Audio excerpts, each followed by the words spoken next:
धरना प्रदर्शन दिए थे, उसके बाद रोड जाम किए तो एक गोरल प्रखंड के सीएम दीदी है, उसको डंडा से महिला थाना अथी कर दी थी कि दांत पूरा टूट गया था। उसके बाद कोई इस पर अथी चर्चा नहीं चला कि हाँ कहाँ सीएम दीदी है या नहीं है। होगी सरकार के कानों तक ये बात जाएंगी। कानों तक जाएगी ना? जी जरूर जाएंगे। चलिए आप लोग, अगर कोई सीएम दीदी अगर ज्यादा बोल रही है तो उसके लिए सीधे फोन आता है कि जिला से आदेश आ रहा है कि आपको हटाया जाए। अच्छा सभी लोग को कि एक दो लोग को? कभी सभी लोग को? बाढ़ में, सुखाड़ में, कोरोना में, भूख में, हड़ताल में, सरकार का इलेक्शन कमीशन का, चाहे शौचालय का, सर्वे का, या बहुत सारी ऐसा मतलब योजना है जो सरकार की एम्प्लॉय ये समझ रहा है ना कि ये लोग रोड पे है, क्योंकि ये तो जीविका का एम्प्लॉय नहीं है, राज्य सरकार का एनजीओ का कोई एम्प्लॉय नहीं है, ये तो कैडर है। तो अब ये बीच रोड पे आंचल फैला करके हमको तो लगता है कि उन लोग को लग रहा है कि रहम का भीख मांग रहा है। अरे भाई क्या गलती किया है कि रहम का भीख मांगेगा? इसको जीवन का रोजगार चाहिए, इनको अपना अधिकार। किसी दूसरे को देखेंगे, जैसे एक कहावत है हमारे गांव में, कहा जाता है ना कि रोटी को अगर एक करे सेकिएगा ना तो जल जाता है। हाँ बोलिए बोलिए। पलट दीजिएगा तो वो अच्छा पकता है, तो अच्छा पकाने के लिए पलटना पड़ेगा। अच्छा पलटना पड़ेगा। हाँ। मतलब आप लोग इस बार मतलब नीतीश कुमार को नहीं लाइएगा? नहीं, क्योंकि जब वो हमारी बातों को ध्यान में हम लोग जीविका कैडर एकता होकर के समूह की महिला को सबसे बात करके कि नहीं दीदी हम लोग के लिए यही सही है, इन्हीं को मतदान कीजिए। तो जब मतदान हम करवाते हैं तो कम से कम हमारी बातों को तो वो सुने। हाँ, सुने। 100% नहीं सुने, 50% ही सुने, उसके बाद फिर देखेंगे हम लोग। लेकिन वो आज तक 1% नहीं सुने। एक बार भी नहीं? एक बार भी मतलब आप लोग जो मांग की एक बार भी पूरा नहीं हुआ है आप लोग को? नहीं लेता है। नीतीश सरकार तक नहीं पहुंच पाए। हमने कई बार गर्दनी बाग में भी धरना दिया, लेकिन हमारी बात को नहीं सुने वहाँ लोग। पे हमारी दीदी, बहुत सारी दीदी जो है गोरौल प्रखंड के घायल भी हुई। घायल भी हो गई? एक बार भी देखने के लिए नहीं आया? कोई नहीं देखने, कोई नहीं आया। कोई नहीं है। हम लोग पर पानी का बरसात किया गया, जिसमें हमारा 12-15 हजार का हम लोग के पास फोन था, फोन खराब हो गया। मतलब पानी का मतलब बस आ गया, मतलब आप लोग वहाँ से उठ के चले जाइए। हाँ, फिर भी हम लोग नहीं गए, हार नहीं माने। लेकिन हार नहीं मानने का नतीजा है कि हम लोग खुद का अपना नुकसान किए। 15 हजार का फोन है, हमारे घर के गार्जियन खरीद के दिए। वो तो जान रहे हैं कि अपने हक के लिए लड़ने गई है, और घर में नुकसान किसका हुआ? मेरा। लेकिन उसका कोई भरपाई नहीं है। कोई भरपाई नहीं है? कोई भरपाई नहीं है। मतलब कितना दीदी को बहुत सारा तकलीफ हुआ, कितना का डेट भी हो गया। डेट भी हो गया था? हाँ। तो उस पे कोई सरकार एक्शन नहीं लिया? नहीं, कोई नहीं, कोई एक्शन नहीं लिया? कोई एक्शन नहीं लिया। आप लोग वहाँ पे मौजूद थे सभी लोग? कोई सरकार एक्शन नहीं लिया था? पटना हम लोग धरना प्रदर्शन दिए थे, उसके बाद रोड जाम किए तो एक गोरल प्रखंड के सीएम दीदी है, उसको डंडा से महिला थाना अथी कर दी थी कि दांत पूरा टूट गया था। उसके बाद कोई इस पर अथी चर्चा नहीं चला कि हाँ कहाँ सीएम दीदी है या नहीं है। तो आप लोग एक साथ एकता होकर आवाज नहीं उठाते हैं क्या?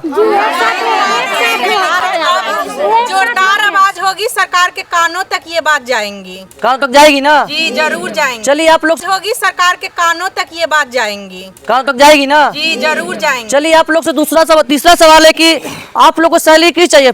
परियोजना चाहिए कि सरकार चाहिए? सरकार के थ्रू चाहिए, डायरेक्ट मेरे खाते में। क्या?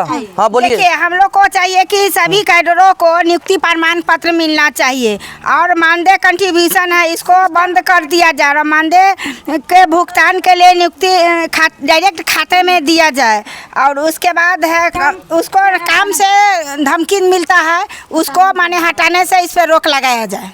अच्छा आप लोग को? हाँ, काम से भी करने के लिए धमकी मिलता है जो कि आप लोग को हटा दिया जाएगा। जैसे बीपीएम डीपीएम मतलब काम से हटाने का धमकी भी देता है? हाँ, सारा लोग हमको लोग को देखते हैं, जिला से हम लोग को डायरेक्ट मिलता है धमकी। क्या बोले दीदी? इधर आइए। क्या बोले दीदी? अगर कोई सीएम दीदी अगर ज्यादा बोल रही है तो उसके लिए सीधे फोन आता है कि जिला से आदेश आ रहा है कि आपको हटाया जाए। अच्छा सभी लोग को कि एक दो लोग को? कभी सभी लोग को? तब से ये चित्रांगन जी, जीविका दीदी के सब लोग को सुनने में आया, मतलब सूत्रों से मेरे को पता चला है, मेरे को बोला है कि आप उनको प्रमोट कर रहे हैं क्या? किस चीज़ के लिए प्रमोट कर रहे हैं? मतलब हम तो चाहेंगे कि उन्हें न्याय मिले, क्योंकि कोई व्यक्ति 3 दिन के दिहाड़ी में अगर महीना दिन खटवाता है तो that is not good for human. ये मानव के लिए बहुत शर्मनाक बात है। और मुझे तो शर्म आती है बिहार सरकार पे और इसके विभागीय मंत्री को कि अब तक ये कैसे बैठा हुआ है। अब तक ले CEO से, SPMO से या विभागीय मंत्री से क्यों नहीं बातचीत की अभी तक के हमारे राज्य के CM। क्योंकि प्रोटेस्ट होती है। एक बात बताइए, कोई भी चीज़ों का मसला का हल के लिए क्या प्रोटेस्ट करना होगा, क्या प्रदर्शन धरना देना होगा, क्या अनशन पे बैठना होगा। तो ये एक दीदी बोली है ना कि अनिश्चित काल तक के हम धरना पे बैठेंगे। बोलिए। तो अगर सरकार चाह रही है कि इस तरह का प्रोटेस्ट राज्य में हो, सरकार के अगेंस्ट ये पूरे हिंदुस्तान को मैसेज जाए, सभी पार्टियों को, विपक्ष, क्योंकि विपक्ष तो कान खोल करके सोई हुई थोड़े है, वो तो देख रही है ना, तो सुन भी रही है। तो कहीं ना कहीं जो दीदी का मांग है, डिमांड है, अभी एक दीदी बोली है कि 10 सूत्री मांग है हमारी, तो 10 सूत्री मांग में वो क्या क्या मांग है वो तो सरकार को बैठ के बात करना चाहिए ना। अब प्रमोट करना डैट मीन्स कहीं ना कहीं दीदी के फेवर में ही काम होना चाहिए, क्योंकि दीदी लोग चाह रही है अब बाढ़ में, सुखाड़ में, कोरोना में, भूख में, हड़ताल में, सरकार का इलेक्शन कमीशन का, चाहे शौचालय का, सर्वे का, या बहुत सारी ऐसा मतलब योजना है जो सरकार की प्रणाली है, कहीं ना कहीं जो प्रणाली है उस तरह का वर्क किया जा रहा है।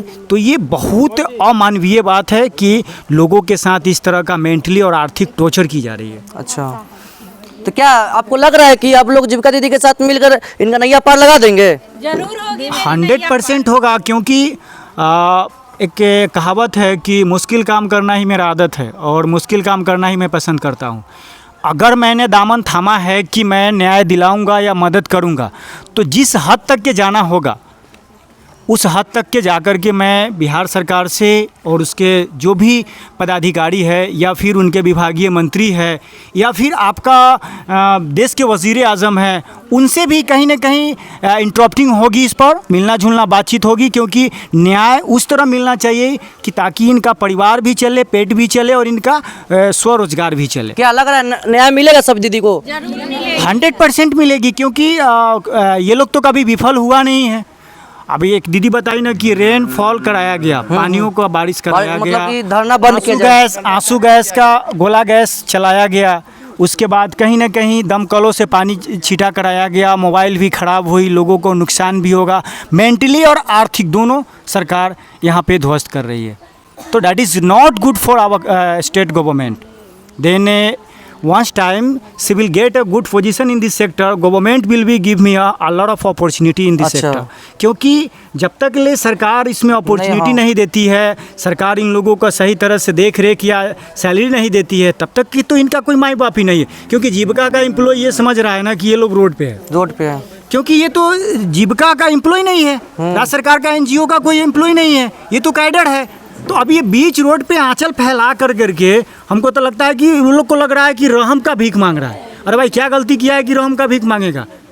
इसको जीवन का रोजगार चाहिए, इनको अपना अधिकार चाहिए। क्या दीदी लोग का अधिकार नहीं मिला अभी तक? नेवर, कभी नहीं, ऐसा हुआ ही नहीं है। आप दीदी से ही बात किए हैं ना, आपको पता चल गया ना कि इनको किस तरह का रोजगार चाहिए। और 1200 में कोई किसी को खटवाता है क्या? आपके यहाँ एक नौकर भी रहता है, तो क्या करते हैं, ज़्यादा से ज़्यादा अपने घर में पालते हैं, उसको खाना खिलाते हैं, कपड़े लत्ता देते हैं। इन लोगों ने पूरे राज्य को अपना जीवन कैरियर भीख में दे दिया। और राज्य सरकार भीख को लेने वाले इनके एहसानों को भूल गए। आज बताइए कि ये लोग का आधा से ज़्यादा उम्र चल गया, कोई सर्विस कर सकती है? बहुत सारी महिला है जो सरकारी सर्वेंट भी बन सकती थी, लेकिन बन सकती है नहीं बन सकती है। तो सरकार कहीं ना कहीं मिसयूज़ किया है इन लोगों का, और सरकार को चाहिए कि इन लोगों का कहीं ना कहीं जो क्षेत्र में जो वर्क है उसके अनुसार से इनको सैलरी दे। अच्छा, 10+ देना चाहिए, मिनिमम 10+ देना चाहिए, 10,000 प्लस देना चाहिए। दीदी लोग तो बोलिए कि 20,000 रुपये चाहिए, 20,000 कम से कम हमको चाहिए बोल रही है। 20,000 तो महंगाई के लेकर करके, और जो अभी रेशियो है, पहले आपका दादाजी, हम लोग का दादाजी 22 रुपये तेल खाता। क्या लग रहा है कि इतना परसेंट इंक्रीज करेगा हमारी सरकार? 1200 से 20,000 कर देगा? जरूर करेगी सरकार। देखिए दिल्ली में, हाँ बोलिएगा, एक आपके पास भी आएंगे, आप सब लोग पास देखिए दिल्ली में यही गलती किया था शीला दीक्षित, हाँ। अरविंद केजरीवाल को चिल्लर पार्टी बोल दिया था ना, हाँ, बोला था। तो वही गलती सेम कहीं राज्य सरकार यहाँ कर रही है कि जीविका को वो बेदखल कर रही है, जीविका को कोई मतलब कि तवज्जो ही नहीं दे रही है। तो पता चलेगा कि भी सरकार को उथल पुथल कर देगी। भाई 10-15 हज़ार तो मिनिमम है। आप एक पदाधिकारी का सैलरी कितना देते हैं? 70-80 प्लस है। हाँ। मान लेते हैं कि वेल एजुकेटेड नहीं है, 10 प्लस है, कुछ दीदी लोग ग्रेजुएशन भी है, इंटरमीडिएट है, मैट्रिकुलेशन है, एवं मैट्रिकुलेशन है। बताइए उनकी सैलरी एक क्लर्क की सैलरी की तरह होना चाहिए ना, क्योंकि एक क्लर्क का अभी आप देखा जाए किसी भी डिपार्टमेंट का आप उठा लीजिए, एग्रीकल्चर हो, एनिमल हस्बेंड्री हो, फूड का हो, या आपका हाउसिंग का हो, किसी भी चाहे परिवहन का हो, किसी भी सेक्टर का आप उठा के देख लीजिए कि कहीं ना कहीं 50,000 प्लस है, जबकि वो लोग का काम ही लोग कर रही है। आपको पता है सही में सही। शौचालय का सर्वे करना है तो जीविका दीदी करेगी, राज्य सरकार नेम्ड कर दिया कि जीविका करेगी। अरे यार जीविका करेगी तो फिर who will be responsible of this committee mistake? हाँ, यस। इस गलती को कौन रिस्पॉन्सिबल होगा? सरकार ही होगी ना। हाँ। विभागीय मंत्री को तो इस्तीफा देना चाहिए। दीदी लोग तो शांत बैठी हुई है, इनको तो इस्तीफा मांगना चाहिए विभागीय क्या मंत्री लगता है कि इतने दीदी से मिलकर सरकारी एक्शन लेगी? सभी को, हमारे बिहार के सभी जीविका दीदी को एक्शन लेना पड़ेगा। अरे ये तो एक पंचायत की है, ये तो प्रखंड से है, वो भी आप सोच नहीं सकते। ये लोग तो आनंद फानंद प्रेस कॉन्फ्रेंस में आकर के बैठा है, 2-3 जन को आना था, सब लोग आकर के बैठ किया है। एक प्रखंड में लमसम कितना होगा दीदी आप लोग का कैडर? 150 से कम। 150। आप मल्टीप्लाइज एवरेज निकाल सकते हैं, आप गुना भाग कर सकते हैं, जोड़ घटाओ कि पूरी अगर स्टेट का निकाला जाए तो ऑलमोस्ट 2 करोड़ 2 होगा। करोड़ होगा। हाँ 2 करोड़ होगा, 1.5 करोड़ होगा। अब 1.5 करोड़ अगर एक बार रोड पे उतर गया अगर, तो स्टेट गवर्नमेंट को वो पानी का फुहारा चलाने का नहीं है, वो हेलीकॉप्टर से बम गिरा करके सबको मरवाना पड़ेगा। कितना को 1.5 करोड़ को मार देगा सरकार? तो वही तो लग रहा है ना।